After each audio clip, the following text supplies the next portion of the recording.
لطفاً احساساتی نشید. سلام. امروز 1 آذر زادروز بزرگترین مرد موسیقی ایران هستش، یعنی حسن زیرک. مردی که هنرمندان بزرگی مثل بانوی موسیقی ایران خانم هایده و هنرمندان برون مرزی مثل آقای ابراهیم تطلیس بزرگیشون رو مدیون این مرد هستن، چون بهترین و بزرگترین آثارشون رو حسن زیرک ساخته.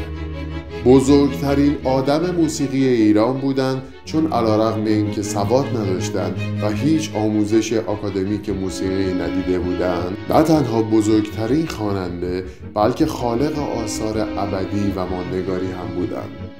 ایشون حدود 1050 تا آهنگ ساختن و به زبانهای کردی، فارسی و ترکی خوندن.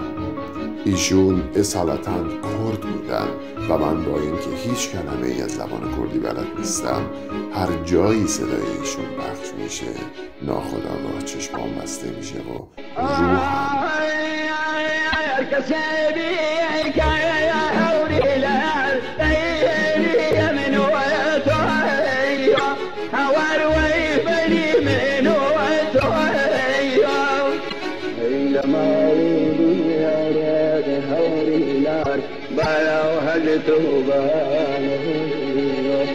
من وی بهشت و بیانه ای